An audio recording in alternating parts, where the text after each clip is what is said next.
Hey, thanks so much for clicking on this video. Welcome to Bridges 2 Cents. If you're a returning subscriber, thank you. I appreciate your love and support.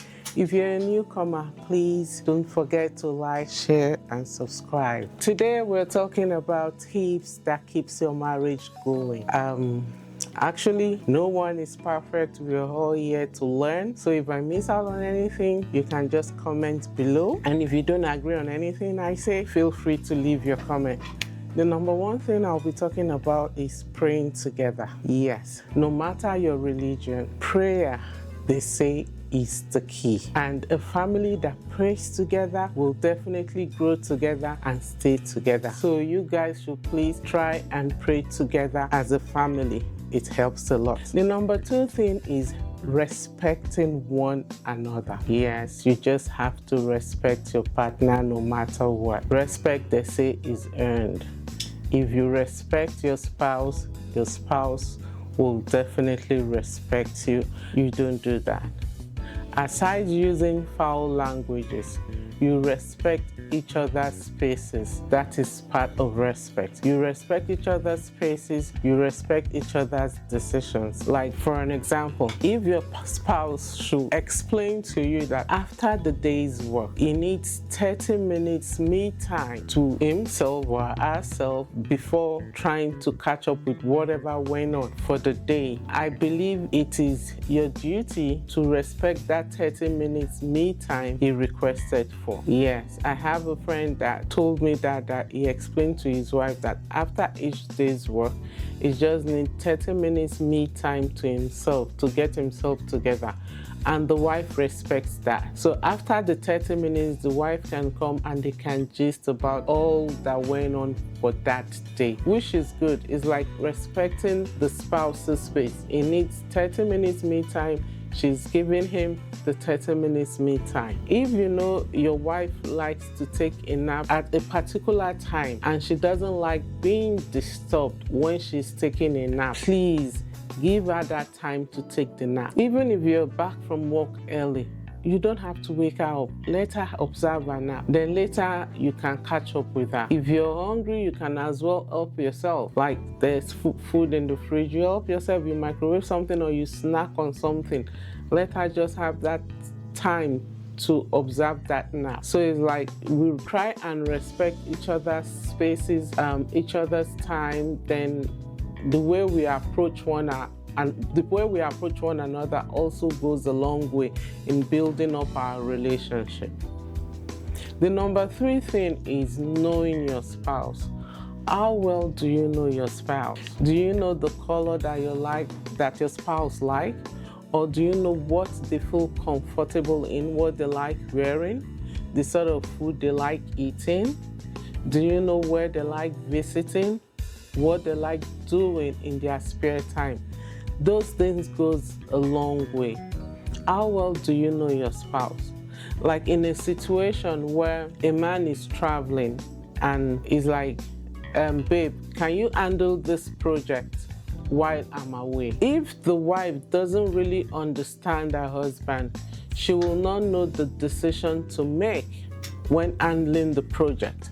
But in a situation whereby the wife knows and understands the husband, when things like that comes up, she will be like, yes, if my husband is here, this is the decision he's going to take, and I'm going to take that decision also. So it's like knowing your spouse goes a long way in a relationship. I know my spouse doesn't like this, so there's no need buying it because he will not appreciate it when I give it to him. Like as a man, do you know the sort of jewelry that your wife likes putting on? Do you know if she prefers the silver to the gold? So you ask yourself these questions. You just don't go to the store and get a silver jewelry when she loves gold. She will take it from you just for taking sake, but you will not see her putting on that jewelry because it's not the sort of thing she likes putting on. So you try as much as possible to know your spouse, to understand your spouse. Like you have a misunderstanding, like how do you settle the misunderstanding? How do you talk about it? So those are the things you have to understand about your spouse. It's not because A is putting on this and you think your wife will be okay with it and you go ahead to get it for your wife. It's not her style. She will not appreciate it. Even if she takes it from you, she just took it out of sign of respect. But she is not comfortable in that. So we try as much as possible to know what our spouse is like, what they like doing, what they don't like doing.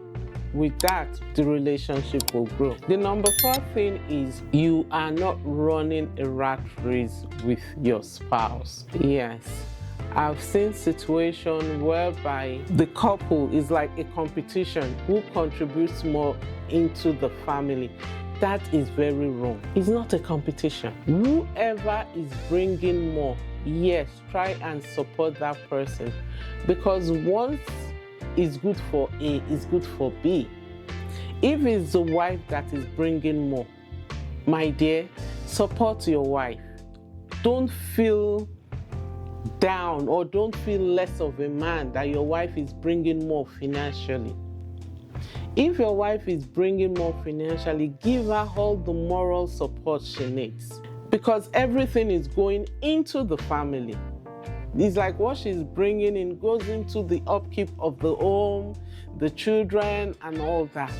So you should give her 100%. Support her. It's not that when you suggest something and she says, I don't think that thing will work out, you feel bad that, oh, because she's bringing in more financially, so she doesn't want to go with what you're suggesting. No. Try and listen to where she's coming from. I don't think that will pass because it's above our budget. Or I don't think that will sit well with us now because we don't need it. You try and see the angle she's coming from so both of you can work together. Don't feel because she's bringing in more, that means she's not listening to you. No, conflict. If it's a man that is bringing more financially, the woman should please support 100%. What you don't need, don't throw it at him because you feel he's bringing in more financially, so he can afford this, he can afford this. No. You support 100% and try and reason with him and try and plan. You guys should plan together. So it's like, don't feel neglected or don't feel let down or don't feel disrespected because someone is bringing in more financially into the house. That causes conflict. The number 5 thing is discussing your finances or your businesses or your workplace. You discuss with your spouse as in, okay, this is my financial situation. I came across a friend and she was complaining bitterly that the husband doesn't care for her anymore. He doesn't care for the upkeep of the children. Before they got married, he was really taking care of her, gifting her family, doing this, doing that. After she has finished pouring out her heart and her sadness and her worries, I asked her a question. I said, do you know your your husband's financial situation? And she was like, no, I don't discuss business with him. He doesn't discuss his business with me. I was like, that is where the problem is. If your husband is discussing with you, or if you take out time to ask your husband, how is business going? You will understand his financial situation. Then you will know if he's really neglecting you and the kids, or if financially he's not doing okay. So we should please try and discuss our businesses, our finances, our workplaces with our spouses, so they will know what we are going through. No one should feel neglected. It is very important for couples to do that. It helps the marriage. It keeps it going. Nobody will feel, oh, you're neglecting me or you're not giving me enough. Please try and discuss your finances or your businesses with your spouse. The number 6 thing I'm going to talk about is honesty. How honest are you with your spouse? Do you say yes when you mean to say no? Or do you keep lying about every single thing? Oh, babe, how was lunch today? Lunch was good. I went out to so-so restaurant. Simple. Instead of saying you went out to so-so restaurant, you tell your babe, oh, lunch was not too good. I just took a cup of coffee and snack on some cookies. You lied. Someone might call your spouse, maybe while gisting, oh, I saw your spouse in so restaurant. How do you think your spouse will feel? You lied. So by lying, not being honest, the trust your spouse has for you keeps dropping. When you say good morning, your spouse will have to look outside to see, or look at the clock to see if it's really morning or if it's afternoon or evening, because she doesn't really trust you, or he doesn't really trust you. And once there is no trust in a relationship, the relationship cannot hold. So that is that for being honest. The number 7 is comparison. A lot of us make that mistake. We try to compare our spouses with others, which is wrong. We are all uniquely made. We are all blessed differently. We are all gifted differently. We like different things. You don't have to go comparing your spouse as in, oh, where were you when Emeka was buying so car or buying so house? That is Emeka's destiny. That is Emeka's time. What you have to do is support your spouse so that whatever he's doing now is going to grow. You don't have to say, oh, so and so person bought the wife this, so and so person bought the wife this, so and so built a house for his wife. That is his wife. That is their finances. That is their own way of living. Yours is different. You don't compare. As a man, you don't have to compare your wife to, oh, the sisters or to the friends. Oh, see the way this person is dressing, or see the way this person relates with her husband. They are all different. You met your spouse that way. If at all you want to suggest something to your spouse, you don't have to compare. You call your spouse as in, what do you think if you try this outfit?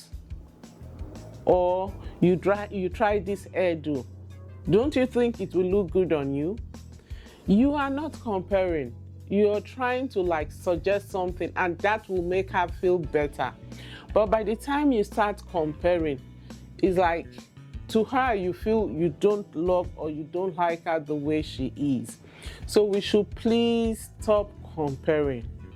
Like I said, we are all uniquely made and we all love different things. We all have our finances differently. We should please work with what we have.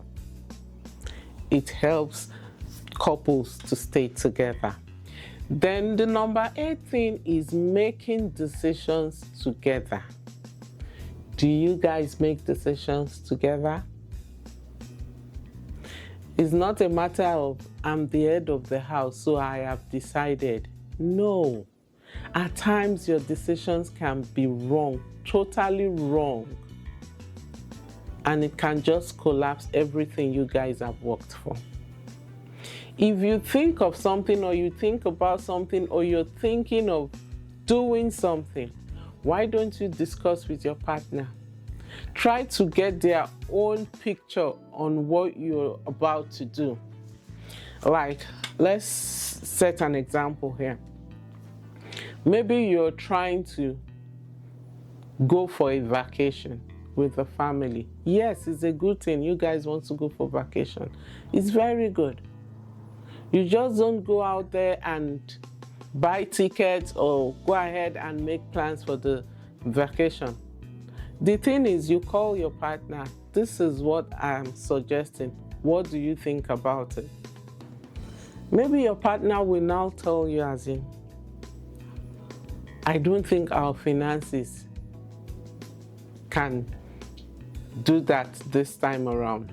Why don't we move this vacation to another time?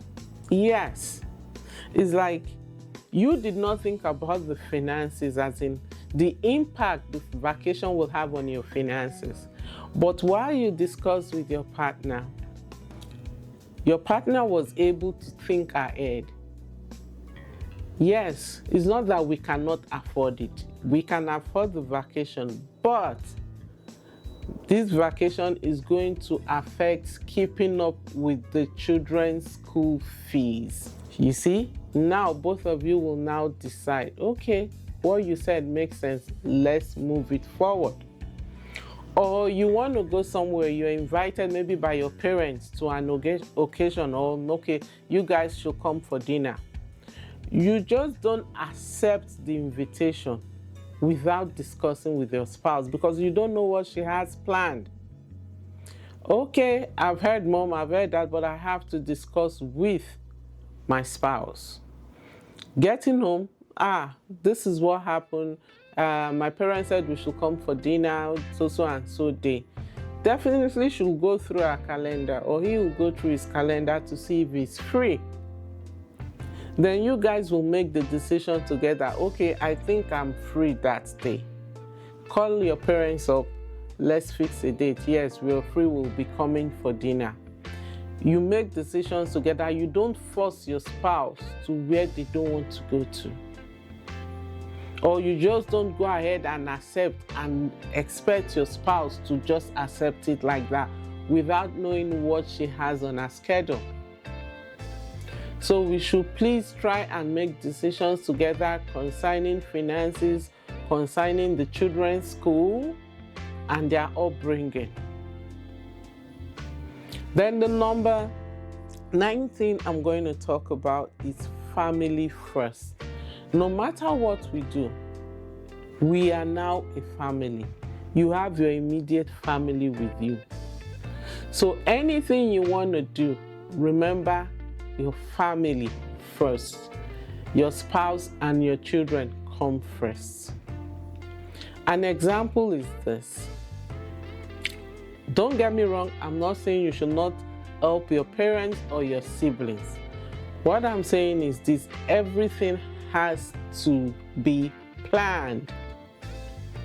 It has to be planned. It has to be organized so you don't find yourself lacking. If at all you get a call from your sibling asking for financial assistance, yes, you tell your sibling, I've heard you. I'll think about it. I'll get back to you. You don't commit yourself. When you get home, you discuss with your spouse. Okay, what are the bills that we have outstanding for this month? Are we up to date with the children's school fees? So if you are up to date with all your bills at home, especially the children's school fees, that is paramount. If you are up to date with that, then you can now say, okay, I want to assist so and so person with this amount. It's like your family is okay, your kids are okay, your spouse is okay. Go ahead, assist. You can now call up that person. Okay, I think I can help you with this. You did not commit yourself immediately that person called because it's your sibling or is your parent. No. You take your time to make sure you can do it at that time. then you can now commit yourself to giving out to that person. You just don't go out and give and give and give and forget about your children or your spouse. You don't do that. Let's try and put family first in everything we do. Most especially our children. They are our responsibility. Then the number 10 thing I'm going to talk about is try settling issues between yourselves.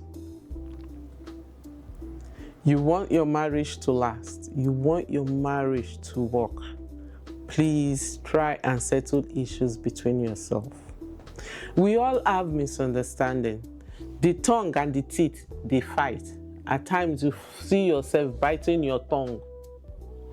But the thing is, how do you handle the situation so that it doesn't escalate, it doesn't go out of hand? You try and settle issues between yourselves. Oh, you did this, I don't like it. The way you went about this, I don't like it. Even if you're angry at that minute, as in you're angry at that particular time, take your time to relax. You can go for a drive or go for something just like, okay, I'll be back in 5 or I'll be back in 10 minutes. Just take a walk or something, come back, then you can now sit and talk to your spouse concerning what is going on. You just don't pick up the phone and start calling A and start calling B. Oh, this is what this person did.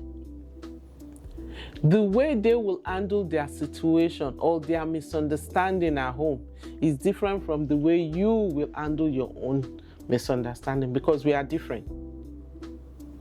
We are all different. So if it's something that is too big, like that really causes you pain, I'll plead with you to take it to God in prayer first. You pray to God. God, please give me the wisdom to handle this situation. God, please give me the wisdom to handle this situation. I don't want to do anything that will make this situation go bad. Just give me the wisdom to handle it. After praying to God, you can talk with your spouse. Talking to your spouse is not listening. You give your spouse that space. Another thing you can do, if you want to take it outside, just don't take it to anybody. Take it to someone with wisdom. My dear, it's not everybody that is old that has wisdom to settle issues between couples. It's not everyone. If you want to take it to someone that you know handles situation without being biased. Someone that will address both of you where you went wrong. That is the sort of person you should talk to. So guys, thank you so much for staying till the end of this video. Please don't forget to leave a comment. If I've left out anything, please let me know. I would like to hear from you. We are all here to learn. No one is perfect. Until my next video, stay safe and stay blessed. One love. Bye.